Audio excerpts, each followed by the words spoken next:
ही आपली तुळस आहे छान. तुळशीला आपल्या मंजुळा आलेल्या आहेत. ह्या अशा मंजुळा तुळशीच्या कट करायच्या. म्हणजे काय होतं,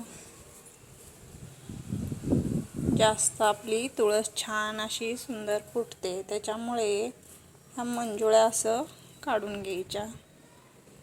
मंजुळा वाढले की तुळस आपली छान अशी फुटत नाही.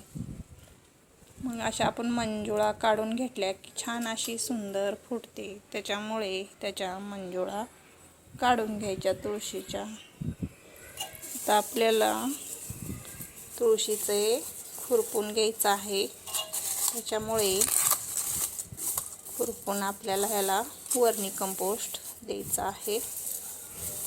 तुळशीची माती कडक झालेली आहे, तर आपल्याला त्याला खुरपून घ्यायचं आहे.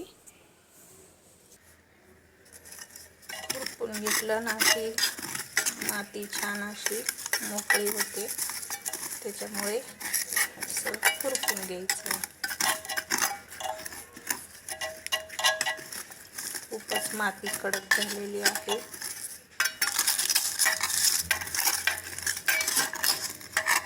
खुरपून आपल्याला याला वर्मी कंपोस्ट द्यायचं आहे. हे आपण घेतलेलं आहे 2 चमचे वर्मी कंपोस्ट घेतलेला आहे. त्याच्यामुळे पण आता हे तुळशीला देऊन घेणार आहे.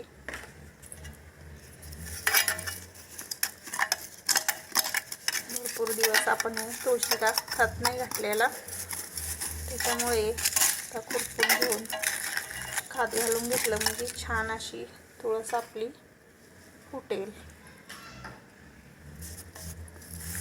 आपली तुळस खुरपून झालेली आहे.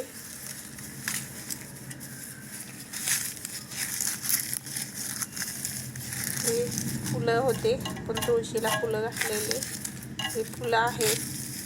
एक असं त्याच्यामध्ये बारीक करून टाकले की खत तयार होतो तुळशीसाठी. फुलांचा छान असा सुंदर खत तयार होतो. फुलं टाकलेली आपण त्यातच बारीक करून टाकते मी. तर हे आपण त्याला वर्मी कंपोस्ट देऊन घेऊया. हे आपण वर्मी कंपोस्ट दिलेला आहे. आपण मातीत मिक्स करून घेऊया. छान सुंदर आपली तुळस छान अशी मोठी पसरट झालेली आहे. छान अशा फांद्या फुटलेल्या आहेत. मोठी आहे आपली तुळस छान. आता तुळशीची लग्न पण आलेले आहेत. उद्याच तुळशी बारस आहे. तर आपण याला पाणी देऊन घेऊया.